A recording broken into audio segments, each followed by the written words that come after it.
Good morning to all.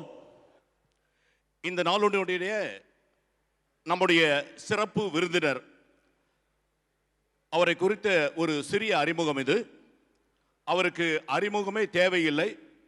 இருந்தாலும் நிகழ்ச்சியின் மாண்பு கருதி இந்த அறிமுகத்தை உங்கள் முன் வழங்குவதில் பெருமை அடைகிறேன். சிறந்த தொழிலதிபர் இவர். நல்லதொரு மனம் படைத்த அறக்கொடையாளர் இவர். தென்னிந்திய திரைத்துறையில் 30 ஆண்டுகளுக்கு மேலாக முத்திரை படைத்தவர். சென்னை அபிராமி மெகாவாலினுடைய நிர்வாக இயக்குனர், ரோபோட் தியேட்டர் சிஸ்டம் நிறுவனர், டிடிஎஸ் சிஸ்டம், இ டிக்கெட் என்பதை இந்தியாவில் முதல் முறையாக தியேட்டர் துறையில் அறிமுகப்படுத்தி முத்திரை பதித்தவர் அன்னார் அவர்கள். தமிழக அரசின் கலைமாமணி விருது, ராஜசண்டே விருது, சேவரத்னா விருது பெற்ற பெருமைக்குரியவர். முன்னாள் குடியரசுத் தலைவர் ஆர் வெங்கட்ராமன் அவர்களிடமிருந்து ஆன்மீக செம்மல் விருது பெற்றவர். வேலம்மாள் நிறுவனங்களின் சார்பில் சிறந்த தொழிலதிபர் விருது, பாரத பிரதமரின் ராஜீவ்காந்தி அவார்ட், இப்படி இவர் பெற்ற விருதுகளை இன்று நாள் முழுவதும் நாம் அடுக்கிக் கொண்டே போகலாம். நேரத்தின் காலம் கருதி சுருக்கமாக, Chennai Guindy college of engineering கல்லூரியில் பிஇ மெக்கானிக்கல் முடித்து திருமதி நல்லமை ஆட்சி அவர்களை மனைவியாக கரம் பிடித்து 50 ஆண்டுகள் தனது திருமண வாழ்வை நிறைவு செய்து ஆதர்ச தம்பதிகளான இவர்களுக்கு மீனாட்சி என்ற மகளும் சிவலிங்கம் என்ற மகனும் ஆசீர்வாதமாக இருக்கின்றார்கள். ரோட்டரி உலகில் தன்னை ஈடுபடுத்திக் கொண்ட ரோட்டரி கிளப் ஆஃப் மெட்ராஸ் சென்ட்ரலில் RI டிஸ்ட்ரிக்ட் 3230 1987 உறுப்பினராகி சங்கத்தின் பல்வேறு பதவிகளை வகித்து 1995-96 தலைவராக பதவியேற்று தனக்கு வழங்கப்பட்ட மாவட்ட பதவிகளை சிறப்பாக பணியாற்றி 2003-2004 மாவட்ட ஆளுநராக ஏகமனதாக தேர்ந்தெடுக்கப்பட்ட சிறப்புக்குரியவர். 2 ஆர்க்லிம் சொசைட்டி மெம்பர் இவர் ட்ரஸ்டி சேர் சர்க்கிள் மெம்பர் இவர். குயிலுக்குப்பம் பகுதியில் 8 கோடி ரூபாயில 64 இருளர்களுக்கு குடியிருப்பு வீடுகளை கட்டித்தந்து வெளிச்சத்தை அவர்கள் வாழ்வில் ஏற்படுத்திய மிக பெரும் பெருமைக்குரியவர். இஸ்லாமிய மக்களின் வசதிக்காக பேர்ணாம்பட்டில் திருமண அரங்கம் மட்டுமல்ல, ஆன்மீக பணிகள், மருத்துவமனைகள் என இவரின் சேவைகளை நாம் இன்று முழுவதும் அடுக்கிக் கொண்டே போகலாம். நம்பிக்கை, தன்னம்பிக்கையோடு கம்பீரமாய் உரை வழங்கக்கூடிய இந்த நாளுடைய நம்முடைய சிறப்பு விருந்தினர் கலைமாமணி திரு அபிராமி ராமநாதன் அவர்களை இந்த அரங்கின் ஒட்டுமொத்த கரவொலியோடு அவைக்கு அறிமுகம் செய்வதில் பெருமை அடைகிறேன். நன்றி. வாய்ப்புக்கு நன்றி. மகிழ்ச்சி.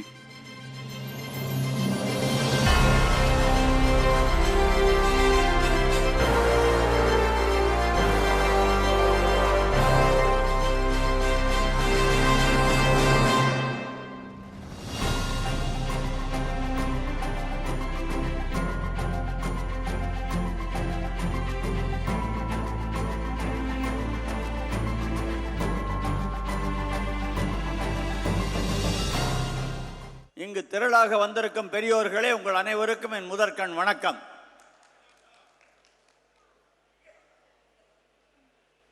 பொதுவாக இன்னைக்கு எனக்கு ரொம்ப சந்தோஷமாக இருக்குது. ஒன்று, பாஸ்ட் RI பிரசிடென்ட் ரவீந்திரன் இங்கே வந்திருக்காரு, இன்னொன்று கோபால் வந்திருக்கார். எனக்கும் இந்த ரவீந்திரனுக்கு ஒரு தொடர்பு இருக்குது, அவருக்கே அது தெரியாது. சின்ன வயசில் எனக்கு அப்போ ஒரு 5 வயசு இருக்கும். நான் வாழ்ந்ததெல்லாம் ஸ்ரீலங்காவில். எங்கள் அப்பாவுக்கு 1000 ஏக்கர் எஸ்டேட் இருந்துச்சு. இடம் பேர் உங்களுக்கு தெரிஞ்சிருக்கும், ஹாலியலாங்கிற இடம், பதுல்லா டிஸ்ட்ரிக்ட் அங்கே இருந்தது. அங்கே எனக்கு 5 வயசு தான் அப்போது. இருந்தாலும் எனக்கு ரொம்ப தைரியசாலி, இப்போ இருக்கிற மாதிரியே. அப்போது வீட்டில் ஒரு நாய், குட்டி நாய் கத்திக்கிட்டே இருந்துச்சு. கொஞ்ச நேரம் கழிச்சு எங்கள் அம்மா சத்தத்தை காணும். எங்கள் அம்மா வந்து, டேய் என்னடா பண்ண, நாயை காணும்னாங்க. அது ரொம்ப கத்துச்சு, அதை காதை நான் கடிச்சுவிட்டு அது ஓடி போயிடுச்சு அப்படின்னு. அப்போ நாய் காதை கடிக்கிற அளவுக்கு எனக்கு அப்போ தைரியம் இருந்திருக்குது. அப்புறம் ஸ்ரீலங்காவில் நான் அப்போ எங்கள் எஸ்டேட்ஸ் எல்லாம் கவர்மெண்ட்டில் எடுத்துக்கிட்டாங்க. ஓவர் நைட்டு எடுத்துகிட்டு எங்களை வெளியில் போய் சொல்லிட்டாங்க. கட்டின வேட்டியோடு எல்லாம் வெளியில் வந்துட்டோம். நான் மட்டும் அங்கே இருந்திருந்தா ஒருவேளை இந்த ரவீந்திரனுக்கு நானே போட்டியாக இருந்தாலும் இருந்திருப்பேன். அவர் அதனால் இப்போ கொடி கட்டி பறக்கிறாரு. நான் இன்னும் இந்த ஊரில் இங்கே 3-2-3-1லேயே உட்காந்துருக்கேன். அது இப்போ ரவீந்திரனை பொறுத்த வரைக்கும் நான் ஒரு சின்ன கதை சொல்லலான்னு நினைக்கிறேன். ஏன்னா கோபால் ஒரு கதை சொல்லிட்டு போயிட்ட பூனை கதையெல்லாம் சொன்னார். நானும் ரவீந்திரனும் இது பயணியெல்லாம் கேள்விப்பட்டிருக்காங்க இந்த கதையை. நானும் ரவீந்திரனும் ஒரு ஹோட்டலுக்கு சாப்பிட போகிறோம். நான் ஸ்ரீலங்கா போயிருக்கேன். அப்போ இவர் வாங்க ஒரு டாப் கிளாஸ் ஹோட்டலுக்கு போவாங்க, பிரியாணி நல்லாயிருக்கும் அப்படின்னாரு. சரின்னு அப்போ பானையில் பிரியாணி கொண்டாடுவான். சரி 2 பேரும் போய் பிரியாணி ஆர்டர் பண்ணி எனக்கு ஒரு பானை அவருக்கு ஒரு பானை. எனக்கு பானை மேலே ஒரு முட்டை இருந்துச்சு, அவருடைய பானை மேலே முட்டையே இல்லை. அவர் யூ ஆர் மை கெஸ்ட்டு, அந்த முட்டையோடு இருக்க பானையை நீங்கள் எடுத்துக்க, முட்டை இல்லாத நான் எடுத்துக்கிறேன்னு அவருடைய பணிவான குணத்துக்கு ஏற்க சொல்லிட்டார். கடைசியாக சாப்பிட்டு முடிக்கையில் பார்த்தா அவருடைய பானையில் அடியில் 2 முட்டை இருந்துச்சு, எனக்கு மேலே ஒரு முட்டையோடு போச்சு. பார்த்தேன். அடுத்த தடவை போகல, சார் அந்த ஹோட்டலுக்கு போவோம் பிரியாணி சாப்பிடணும்னு சொன்னேன். சரி அப்படின்னு. அப்போ இதே மாதிரி ஒரு பானையில் ஒன்றும் இல்லை, இன்னொரு பானையில் ஒரு முட்டை இருந்துச்சு. நான் அந்த ஒன்றுமில்லாத பானையை எனக்கு கொடு, நான் வச்சுக்கிறேன், ஏன்னா அடியில் 2 முட்டை இருக்கும் அப்படின்னு நினச்சா ஒரு முட்டையை அவருக்கு கொடுத்துட்டேன். நான் சாப்பிட அடியில் ஒன்றுமே இல்லை. அப்போ தான் தெரிஞ்சது எவனுக்கு எது கிடைக்குமோ அது அவனுக்கு தான் கிடைக்கும், உனக்கு கிடைக்காதுங்கிறது. 6% ஆக வேண்டிய வாய்ப்பு அவருக்கு கிடைக்கும்னா அவருக்கு தான் கிடைக்கும்.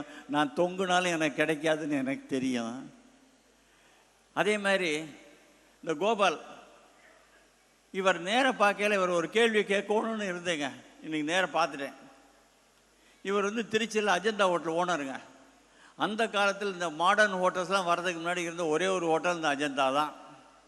அப்போது மெட்ராஸ்லேருந்து அப்போ எங்களுக்கெல்லாம் இருந்த காரு சாதாரண ரோடு தான். அங்கே எங்களுக்கெல்லாம் இருந்த கார் ஒரு அம்பாசிடர் காரு. அம்பாசிடர் போகல அவர் ஒருத்தர் தான் 3 மணி நேரத்துக்கு ரூம் தருவார். இப்போல்லாம் ஒரு நாளைக்கு கம்மி தரமாட்டாங்க. 3 மணி நேரத்துக்கு நாங்கள் மத்தியானம் ரெஸ்ட் எடுத்துக்கிட்டு அப்புறம் போவோம். அப்படி கேள்வி ஒரு நாள் நானும் என் மனைவி நல்லம்மையும் கூட என் பேரன் 3 பேரும் உங்கள் ஹோட்டலில் டிஃபன் சாப்பிட போனாங்க. அதாங்க கதை. போய் உட்காந்தோடனே இவங்க என்ன பண்ணாங்க, இவங்களும் பேரனும் கை கழுவு எந்திரிச்சு போயிட்டாங்க. நான் மட்டும் உட்காந்துருந்தேன். உங்கள் வெயிட்டர் என்கிட்ட வந்தான். சார் உங்களுக்கு என்ன வேணும்னு கேட்டான். நான் ஆஸ் யூஷுவல் எனக்கு மசாலா தோசை வேணும்னேன். அடுத்து என்ன தெரியுமா கேட்டான், உங்கள் மகளுக்கும் பேரனுக்கும் என்ன வேணும்னு கேட்டான். ஏன் என்னை பார்த்தா அவ்வளோ கிழவனாக இருக்குது, இல்லை அவங்கள பார்த்தா அவ்வளோ சின்ன பிள்ளையாக இருக்கா? அப்போயே சொன்னேன், இந்த வெயிட்டரை பற்றி இவரை பார்க்குறேன்னே கம்ப்ளைண்ட் பண்ணணும். இன்றைக்கி பார்த்துட்டேன். அதாவது அஜந்தா ஹோட்டல்னு ஒரு ஹோட்டல் எங்களால் நான் மறக்க முடியாத ஹோட்டல். ஏன்னா நான் வாழ்க்கையை ஆரம்பித்தது, இன்ஜினியரிங் முடித்து வாழ்க்கையை ஆரம்பித்தது கீரனூருங்கிற ஊரில் 1971. வாரம் ஒரு நாள் எனக்கு ஹாலிடே கிடைக்கல, சாப்பிட வந்தது உங்கள் இடம் தாங்க. அதனால் உங்களுடைய அஜந்தா ஹோட்டல் என்ன மறக்க முடியாது. நீங்கள் தான் அஜந்தா ஹோட்டல் ஓனர்னு எனக்கு தெரியாது, இவ்வளோ சின்ன பிள்ளையாக இருப்பீங்கன்னு தெரியாது. தாத்தா ஆரம்பித்தது, பட் நீங்கள் இன்றைக்கி சின்ன பிள்ளையாக தான் இருக்கீங்க. அதனால தான் உங்களை 6 ரெப்பா போட்டிருக்கானுங்க. அதோட நீங்கள் முதல்ல இங்கிலீஷில் பேச ஆரம்பித்த உடனே நான் என் மனைவிட்டு 6 ரெப்புங்க இருக்கா, இங்கிலீஷில் பேசணுங்கிற தேவையில்லை, தமிழ்லேயே பேசலாம். அவங்க சொன்னாங்க கரெக்டாக, இல்லை அவர் இங்கிலீஷில் ஆரம்பித்து தமிழுக்கு வந்துடுவார். நீங்கள் அதே மாதிரி இங்கிலீஷில் ஆரம்பித்து தமிழில் வந்தீங்க. நன்றி நன்றி நன்றி. தமிழில் பேசுனதுக்காக நன்றி. ஏன்னா தமிழில் பேசுகிறது தான் நம்ம மனசுக்கு உள்ளே போய் சேரும். நம்ம தமிழ் தெரியலைன்னா தாராளமாக இங்கிலீஷில் பேசலாம். எங்கள் எல்லாருக்கும் நல்லாவே இங்கிலீஷ் தெரியும்.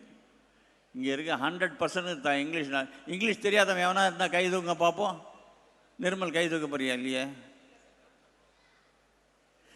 அதோட இன்றைக்கி எனக்கு பல விஷயங்கள் சந்தோஷமாக இருக்குது. அதாவது இந்த ஏற்பாடுகள்லாம் பாருங்கள், பிரமாதம். நான் இந்த மாதிரி சேர் மெட்ராஸில் பார்த்ததே இல்லை. எங்கேருந்து கொண்டாந்தானுங்கன்னு தெரியல. இது திலீப் எங்கே ராஜஸ்தான்லேருந்து கொண்டாந்தியா இதை? அதோட ராஜ உற்சவம்னு போட்டிருக்கீங்க. மகாராஜா வரும்போது இல்லை சக்கரவர்த்தி வரும்போது அப்போ தான் இந்த ரத்தன கமலத்தை விரிக்கணும், வேறு யாரும் அதை மிதிக்கக்கூடாது. அதனால் எங்களுக்குமே நாங்கள் வரத்தான் போட்டிங்க, அதில் தான் மிதிச்சுக்கு வந்தோம். முதல்ல அந்த ரத்தன கமலத்தை மிதித்தது நாங்கள் தான். ராஜ உபசாரம் இது. அது வேணும்னு பண்ணிங்களா இல்லை தானாக அமைஞ்சு போச்சா தெரியலை. நல்லா இருந்தது. அதோட பல விஷயங்களுங்க. எங்களெல்லாம் முதல்லே கொண்டு வந்து மேடையில் உட்கார வச்சிட்டிங்க. நானும் பல ஃபங்க்ஷன் போயிருக்கேன். டான்ஸர்ஸை பின்பக்கிறது நான் பார்த்ததே இல்லை. இன்றைக்கி தான் பின்னாடி இருந்து டான்ஸ் பார்த்தேன். அதில் ஒருத்தன் கத்தியை வேறு வச்சுக்கிட்டு என் பக்கம் சுற்றுறான். எங்கே குத்தி போட போகிறான், அட்டை கத்தி தான் குத்துனா நான் என்ன ஆகுறது என்ன. அப்புறம் திடீர்னு நம்ம ரவீந்திரனில் எழுந்து நின்னார். ஏன் தெரியுமா, பின்னாடி ஸ்ரீலங்கா நேஷனல் ஆந்தத்தை போட்டானுங்க. உடனே அவர் எழுந்து நின்னார். அப்போ தான் எனக்கு குறைச்சி நம்மளும் நிற்கணும். அப்போ தான் நினச்சேன், நம்ம தியேட்டர் நடத்துகிறோமே, இந்த முன்னாடி 10 ரூபா டிக்கெட்டில் இருக்கேன், எப்படி படம் பார்ப்போம்னு. அப்போ தாங்க படத்தை பார்த்தேன். கட்டி பிடிக்கிற தூரத்துலேருந்து படம் பார்த்தேன் பாருங்கள். இந்த மாதிரி எங்கேயும் நான் பார்த்ததே கிடையாது. அப்படி இருந்து இன்றைக்கி இந்த அனுபவத்தில் எனக்கு கொடுத்தது யார்? திலீப் தான். திலீப் கூட எழுந்து ஓடி போயிட்டான், ஆளை காணோம். இந்த இது கூட நல்லா இருக்குப்பா. இந்த இதில் பூரா ராஜாதி ராஜான்னு எழுதியிருக்கீங்க. இதெல்லாம் நல்ல ஐடியாஸு, ஃபஸ்ட் கிளாஸ் ஐடியாஸு. இதை காமிச்சா தானே சாப்பாடு தருவாங்க. அதனால தான் எனக்கு பேட்ஜ் வரலையே நினச்சேன், கொண்டாந்து கொடுத்தாரு சம்பத்து. நண்பர்களே, பாலாரிஸ் எதுக்காக ஆரம்பித்தார்? ரோட்டரி மற்றவனுக்கு சேவை செய்யணுங்கிறதுக்கு ஆரம்பித்தார்? இல்லை, நண்பர்கள் வேணுங்கிறதுக்கு தான் ஆரம்பித்தார் பாலாரிஸ். நண்பர்கள் வேணும். ஏன் தெரியுமா, நண்பர்கள் உதவுற மாதிரி வேறு எவனும் சொந்தக்காரன் எவனும் உதவ மாட்டான். எப்பொழுதுமே பாருங்கள், இப்போ கல்யாண வீடுகள் எல்லாம் எதுக்காக கெட்டி மேளம் கொட்டுறது? அந்த சமயம் பார்த்து எவனா வைத்தறிச்சல் ஏதாவது சொல்ல போகிறான், அது காதில் விழுகப்படாதுங்கிறக்க தான் கெட்டி மேளம் கொட்டுறது. அந்த மாதிரி நண்பர்கள் இருக்காங்க பாருங்கள். நான் ஒரு உதாரணம் சொல்கிறேன், நான் பல இடத்துல சொல்லியிருக்கேன். எங்கள் சங்கத்தில் எனக்கு முன்னாடி இருந்த தலைவருடைய மகன் ரொம்ப அழகாக இருப்பான், வெரி ஸ்மார்ட் ஃபெலோ, 22-23 வயசு இன்ஜினியர். அவன் புல்லட் மோட்டர் சைக்கிள் வந்தான்னா எல்லோரும் அவனுக்கு பொண்ணு கொடுக்கணும்னு வாட்டி சைக்கிள் நிற்பாங்க. அந்த பையன் ஒரு நாள் அம்பத்தூர் இண்டஸ்ட்ரியல் சைடில் வேலை பார்க்குறான். போகும்போது ராங் சைடில் வந்து லாரி அவனை அடித்து தூக்கிடுச்சு. தூக்கின உடனே யாரோ பார்த்தவங்க பக்கத்தில் இருக்க டிவிஎஸ் ஹாஸ்பிட்டலில் சேர்த்துட்டாங்க. நாங்கள் எல்லாம் 11:30 மணிக்கு கேள்வி கேட்டோன்னே ரொட்டேரியன்ஸ் மட்டும்தான் ஒரு 35 ஃபேமிலி அங்கே போய் நின்னா, சொந்தக்காரன் ஒருத்தனும் வரல. அப்புறம் அங்கேயே நாங்கள் எல்லாம் ரத்தம் கொடுக்க தயாராக இருந்தோம். ஆனால் அவன் கொஞ்ச நேரத்தில் இறந்துட்டான். இதை எல்லாருக்கும் சொன்னால் இவ்வளோ நேரம் அவன்னு சொன்ன சொந்தக்காரங்களாம் அதை எப்போ எடுப்பாங்க? அவன் அதே ஆயிட்டான், அது ஆயிட்டான் அரை மணி நேரத்துக்குள்ளே. அப்போ எல்லாம் கூடவே 3 நாளும் அவங்க கூடவே நாங்கள்லாம் இருந்து அவங்களுக்கு மனசுக்கு பக்கபலமாக இருந்தது நண்பர்கள் தான். இந்த நண்பர்கள் கிடைக்கிறது ரோட்டரி தான். என்னை பொறுத்த வரைக்கும் இதுவரைக்கும் எனக்கு ஒரு 20,000 பேர் ரோட்டரி மூலம் நண்பர்கள் கிடச்சிருப்பாங்க. எனக்கு ஏதாவது நான் உடனே வந்து நிற்க தயார். ஏன் தெரியுமா, இந்த ரோட்டரி ஒன்று தான். ஜாதி மதம் பேதம் பார்க்காத ஒரே ஒரு சங்கம் இது ஒன்று தான்.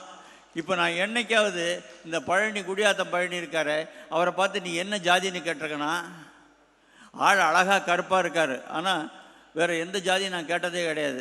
ஏன்? ஜாதி முக்கியம் இல்லை. பிறக்கும்போது அவன் பிராமணனா இல்லை வேற ஒன்று சொல்ல முடியாது. ஒரே ஒரு உதாரணத்துக்கு ஒரு சின்ன கதை சொல்கிறேன். ஒரு பிராமண பெண் படுத்திருக்கா, அது பக்கத்தில் பிரசவத்துக்கு, அது பக்கத்துலேயே ஒரு நார்த் இந்தியன் லேடி படுத்திருக்காங்க பிரசவத்துக்காக. 2 பேருக்கும் குழந்தை பிறகு 2 பேருக்கும் ஆண் குழந்தைங்க. பிராமண பெண்ணுக்கும் சரி, 2 பிள்ளைங்களும் நல்ல சிவப்பாக இருக்குது.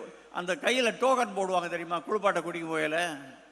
அப்போ ஒரு டோக்கன் 6, இன்னொரு டோக்கன் 9 தலைகளாக பார்த்தா 6 தலைகளாக பார்த்தா. அந்த நர்ஸு குளிப்பாட்ட போனவ இந்த பிள்ளை அங்கே வச்சுட்டா, அந்த பிள்ளை இங்கே வச்சுட்டான். அப்போது ஒரு பிராமண பிறந்த குழந்தை வந்து வேறு எங்கேயோ இருந்து நார்த் இந்தியாவில் இருந்துக்கிட்டு இருக்கு. இது வந்து வேதம் ஓதிக்கிட்டு இருக்கு. அதனால் பிறப்பினால் ஜாதியோ மதமோ கிடையாது. அதைத்தான் என் ரோட்டில் சொல்ல வரேன். எங்களுக்குள்ள ஜாதி மத பேதமே கிடையாது, ஏழை பணக்காரன் கிடையாது, எல்லாரும் ஒன்று தான். அதுதான் என் ரோட்டரி. இந்த மாதிரி ஒரு ரோட்டரிங்கிற இயக்கத்தை ஆரம்பித்த அந்த பாலாரிஸுக்கு நான் தலை வணங்குகிறேன்.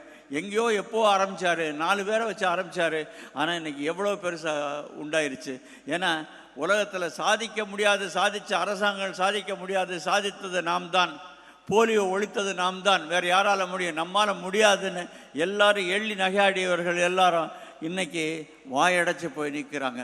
ஒழிச்சிட்டோம்ல, இன்னும் ஒரே ஒரு நாட்டில் இருக்குது, 2 நாட்டில் இருக்கலாம், ஆனால் ஒழிச்சிட்டோம்ல. ஏன்னா அந்த நோய் மட்டும் வந்ததுன்னா எல்லாரும் அந்த பிள்ளையை சப்பானிம்பாங்க. அந்த பிள்ளையால் நடக்கவும் முடியாது, ஓடவும் முடியாது. பெண் குழந்தை வந்துட்டால் அதை போல் ஒரு கஷ்டமான குழந்தை இருக்கவே முடியாது. அதோட இந்த நண்பர்களுக்கு இருக்க பாசத்தை பற்றி சொல்லணும்னா, உதாரணத்துக்கு பழனி காரில் வரையில் தான் நான் அவசர அவசரமாக ஷூவை போட்டுக்கிட்டேன். அப்போ என் பேண்ட் வந்து சாக்ஸுக்குள்ளே மாட்டிக்கிட்டு அதை நான் கவனிக்கலை. அதை வந்து குனிஞ்சு எடுத்து விட்டா இருப்பார். ஐயா, உன்னுடைய பாசத்துக்கு நான் என்னன்னு சொல்கிறது? அதோட நம்ம ரோட்டரியை பற்றி வெளி மக்களிடையே ஏதாவது கேட்டாங்கன்னா அவங்களுக்கு என்ன பணக்காரங்க கூடி கும்மாளம் போட்டு குடிப்பாங்க, பொழுது போகாதோ ஏதாவது செய்வாங்கங்கிற. அப்படி இல்லாமல் நம்ம எவ்வளோ செய்கிறோம் வெளியில் தெரிய மாட்டேங்குது. அது வெளியில் தெரிகிற மாதிரி செய்யணும். நம்ம ப்ராஜெக்டெல்லாம் வெளியில் பண்ணணும். உதாரணம் திருப்பியும் பழனி தான் சொல்கிறேன். அவர் ஒரு 100 பேருக்கு தள்ளுவண்டி கொடுத்தார். அந்த தள்ளுவண்டியை பொது இடத்துல வச்சு பலர் பார்க்க பத்திரிகைகள்லாம் கூப்பிட்டு அதை கொடுத்தார். அப்போது ரோட்டரியாக இவ்வளோ தாழ்த்தப்பட்ட வண்டி கொடுக்குறாங்கன்னாச்சு. அதோடு மட்டும் இல்லை, ஒரு 6 ஆம்புலன்ஸ் என்னை கேட்டார். அந்த 6 ஆம்புலன்ஸ் கொடுத்தேன். அதை ரோட்டு ஓரம் நிறுத்தி வச்சு அதை பலரை கூட்டி அது காமிச்சு இதை நாங்கள் கொடுக்குறோம்னு சொல்லி அதுக்கு அரசியல்வாதிகள்லாம் கூட்டிக்கு வந்து பல பத்திரிகைகளை கூட்டிக்கு வந்து, அதாவது உள்ளங்க நம்ம வலது கையில் கொடுக்குறது இடது கைக்கு தெரியப்படாதுன்னு சொல்கிற தப்பு. வலது கையில் கொடுக்குறது இடது கைக்கு தெரியணும், ஊர் உலகத்துக்கு தெரியணும். அப்போ தான் ரோட்டின்னு ஒரு அங்கம் இருக்கிறது, மக்களுக்காக சேவை செய்வர்கள் இவர்கள் தன்னலமற்றவர்கள். அப்போ தான் உலகத்துக்கு புரியும். அது செய்யணும்னு நான் கேட்டுக்கிறேன். அதுக்கு உதாரணம் இவர் ஒன்று. இன்னொன்று இந்த பரணி ரோடு ஓரத்தில் ஒரு ஃபங்க்ஷன் நடத்தி ஒரு பல பேருக்கு இந்த தள்ளு வண்டியெல்லாம் கொடுத்தாரு, வீல் சேர் கொடுத்தாரு. அப்போ பஸ்ஸெல்லாம் போகிற பஸ்ஸெல்லாம் நிறுத்தி இது என்ன கொடுக்குறாங்க, யார் கொடுக்குறாங்க விசாரிச்சுட்டு போனால் அது எவ்வளோ தூரம் பெரிய பப்ளிசிட்டி. நமக்கு விளம்பரம் வேணும். கோயில் கூட புதுசாக கட்டினா அந்த கோயிலுக்கு சாமிக்கு இருக்குதுன்னு சொல்லி விளம்பரப்படுத்தினா தான் மக்கள் வர ஆரம்பிப்பாங்க. அந்த மாதிரி விளம்பரப்படுத்திக்கிட்டே இருக்கணும். 2வது, எல்லா கவர்னருக்கும் மெம்பர்ஷிப் டெவலப்மெண்ட்னு அதுவே முக்கியமாக சொல்கிறாங்க. அதுக்காக தயவுசெய்து கண்டவனே சேர்க்காதீங்க. உங்கள் சங்கமே கெட்டு போயிடும். எவன் ஒருத்தன் உங்களுக்கு சேர முடியுமோ அவனை மட்டும் சேர்த்துக்கொண்டு இதான் நான் கேட்டுக்கிறது.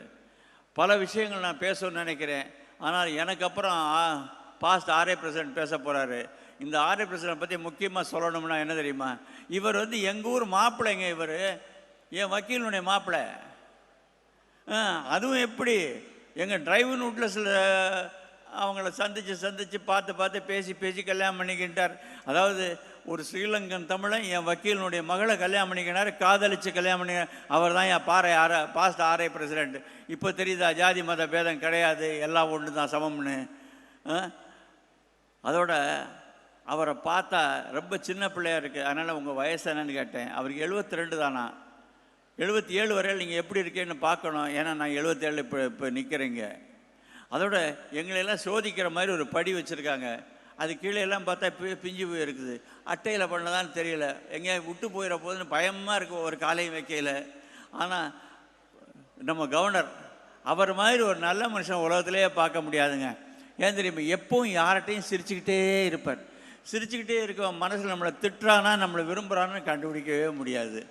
எப்போவுமே சிரிச்சுக்கிட்டு இருக்கார், எல்லார்ட்டையும் சிரிச்சுக்கிட்டு இருப்பார். ஒரு பணிவு, இந்த பணிவு உள்ளவன் தான் பதவி. எங்கள் அப்பா அடிக்கடி சொல்லுவார், டேய் ரோட்டில் நடக்கையில் தரையை பார்த்து நடடா, தரையை பார்த்து நடக்கிறவன் மலையை ஏறுவான், மலையை பார்த்து நடக்கிறவங்க ஒரு சின்ன கல் போதும் அப்படின்னு. இவர் ஆல் இண்டியா பிரசிடெண்ட்டாகலாம் இருந்தவர். இவர் என்னம்மா இந்த சங்கத்தை இப்படி நடத்துகிறாரு, எப்படி இவர் மேலே பாசம் இருக்கிறதுனால தான் வரப்போகிற கவர்னர் 3 பேர், சிவகுமார், ரவி அண்ட் சுரேஷ், ஓடி வேலை பார்க்குறாங்க. அவங்களுக்கு போகணும்னு தேவையே இல்லை, உட்காந்து ஜம்முன்னு வேடிக்கை பார்க்கலாம் நம்ம ஸ்ரீதர் மாதிரி. ஆனால் ஓடி வேலை பார்க்குறானுங்க பாருங்கள். அதனால தான் இதுதான் என் ரோட்டரி. அந்த கவர்னர் என்ன பதவி 1 வருஷம்தான். இப்போ எங்கள் கிளப்லேயே நான் சார்ஜென்ட் ஆஃபீஸர் இருக்க தயார். ஏன் தெரியுமா, அடிமட்டம் அங்கேருந்து தான் நான் மேலே வந்தேன். அதனால் இந்த ரோட்டரிங்கிற ஒரு மகோன்னத இயக்கத்தில் நானும் ஒருத்தன் இருக்கேன் பாருங்கள். ஏன்னா நான் இன்றைக்கி இங்கே இருக்கேன், நான் இந்த நிலைமைக்கு இருக்கேன்னா அதுக்கு காரணம் ரோட்டரி தான். ரோட்டரிக்கு சேர்றதுக்கு முன்னாடி நான் என்னை மட்டும்தான் நினச்சிருக்கேன். இதுக்கு வந்ததுக்கு அப்புறம்தான் ஐயோ ஆண்டவா என்னை எவ்வளோ நல்லா வச்சுருக்க, இவ்வளோ கஷ்டங்கள் உலகத்தில் இருக்கா, இந்த கஷ்டங்கள்லாம் என்னால் எதாவது பண்ண முடியாதான்னு அன்றைக்கி தான் என் கொடுக்க வச்சது. ஆனால் தனி மனுஷனை எவ்வளோ தான் கொடுத்துட முடியும், ரோட்டரி மூலம்னா பல பேருக்கு போய் சேருது. அதனால் எனக்கு இன்றைக்கும் 2-3 கார் ஆக்சிடெண்ட்டில் கூட என்னை காப்பாற்றிருக்கார். செய்த தடவும் சாடி விட்ட குதிரை ஓடி வந்து நிற்குவேங்கிறது ப்ரூவ் ஆகிடுச்சு. அதுக்கு எல்லாம் காரணம் இந்த ரோட்டரி தான். இந்த ரோட்டரிக்கு நான் எத்தனை பேருக்கு திருவாசகம் படிச்சிருக்கீங்க? ரைட், திருவாசல் ஒரு இடம் வருது, புல்லாகி பூடாய் புழுவாய் பல்லூர்மாய் பாம்பாய் கல்லாய் மனிதராய் பேய கணங்களாய் வல்லூசராய் முனிவராய் தேவராய் செல்லாத இந்த தாவர சங்கத்தில் எல்லா பேரும் பிறந்துட்டு ஈஸ்வரா என்னை ஒன்னிட்ட கூட்டிக்கன்னு கேட்டால் அவர் முடியவே முடியாதப்பா, அதெல்லாம் அப்படிலாம் கூட்டிக்க முடியாது அப்படின்னா வேறு ஏதாவது கேளு. அப்போ ஒன்று நான் கேட்குறேன், நானும் தமிழ்நாட்டில் பிறக்கணும், பிறந்து 3231 டிஸ்ட்ரிக்டில் தான் இருக்கணும். இந்த 3231 டிஸ்ட்ரிக்டில் நானும் ஒரு ரொட்டேரியன் ஆகணும், அங்கே நானும் ஒரு கவர்னர் ஆகணும் வேண்டிக் கொள்வேன். இதுதான் என்னுடைய வேண்டுகோள். அதனால் இப்படிப்பட்ட ஒரு ரோட்டரி இயக்கத்துக்கு என்னையும் சேர்த்து விட்ட என் நண்பர்களுக்கும் எனக்கு என்னை அதாவது எதுவுமே அந்த ஆண்டவன் தான் நடத்தாங்க நம்புகிறவன் நான். அந்த ஆண்டவன் என்னை இன்றைக்கி இதில் நடக்க வச்சுருக்கான்னா, இன்றைக்கி பாருங்கள், லேட்டாக தான் புறப்பட்டோம், 8:20 தான் புறப்பட்டோம். நான் சொன்னேன் என் ஒய்ஃப்ட்ட 9:20 தான் போவோம்னு. ஆனால் கரெக்டாக 9 மணிக்கு வந்தோம். அது என்ன, நான் 9 மணிக்கு வரணும்னு அந்த ஆண்டவன் டிசைட் பண்ணியிருக்கான். அதனால் வந்து சேர்ந்துட்டோம். அதனால் அவன் ஒவ்வொன்றும் ஆடுவதெல்லாம் அவனே நினைக்கிறவன். நான் இன்றைக்கி ரோட்டில் செய்கிறதெல்லாம் அவன் கொடுக்க சொல்கிறான், நான் கொடுக்குறேன். அவன் கொடுக்குறதுனால என்னை வளர்த்து விடுறான், வளர்க்குறேன் என்று கூறிக்கொண்டு இந்த அருமையான கான்ஃபரன்ஸுக்கு பிரமாதமான ஏற்பாடுகள்லாம் பிரமாதமாக இருக்குது. அது திலீப்புக்கும், அது இந்த ரிங் மாஸ்டர் ஒரு ஆள் இருப்பாங்க சர்க்கஸில் கூட, அது சாயின்னு நினைக்கிறேன். அந்த ரிங் மாஸ்டர் இது அருமையாக நடத்திக்கிட்டு இருக்காங்க. அந்த சாய் எங்கே இருக்காங்க, காண ஆளை. எனிவே, இப்படிப்பட்ட கான்ஃபரன்ஸ் 2 நாள் நடக்க போகிறது. நானும் என்னால் இயன்றவரை இங்கே இருந்து முழுவதையும் பார்த்து, ஏதோ சாப்பாடெலாம் பிரமாதமாக பண்ணியிருக்கிறதா சொல்கிறாங்க. ஏன்னா ஒரு கான்ஃபரன்ஸுக்கு முக்கியம் 1 ஸ்பீக்கர்ஸு, 2வது சாப்பாடு, 3வது என்டர்டெயின்மெண்ட். 3வது என்டர்டெயின்மெண்ட் பகல்காம தீமை வச்சு ஆடினாங்க பாருங்கள், சல்யூட்டு தான், பிரமாதமாக பண்ணாங்க. அதனால் இப்படி அந்த கரண்ட் தீமை எடுத்து ஒவ்வொன்று பண்ணுறீங்க. நீங்கள் வாழ்க, உங்கள் ரோட்டரி வாழ்க. நானும் உங்களோடு சேர்ந்து வாழணும்னு விரும்பி விடைபெறுகிறேன். நன்றி, வணக்கம். மாநாட்டு ஏற்பாட்டை சிலாகித்து பேச்சின் சுவாரஸ்யத்தை கூட்டி நண்பர்களின் பாசத்தை எடுத்துக்காட்டி ரோட்டரியின் சேவைகளுக்கு பெருமை கூட்டிய நம்முடைய சிறப்பு விருந்தினர் அவர்களை சிறப்பு செய்ய PDG WM நிர்மல் ராகவன் அவர்களை அன்புடன் மேடைக்கு அழைக்கின்றோம். Please sir.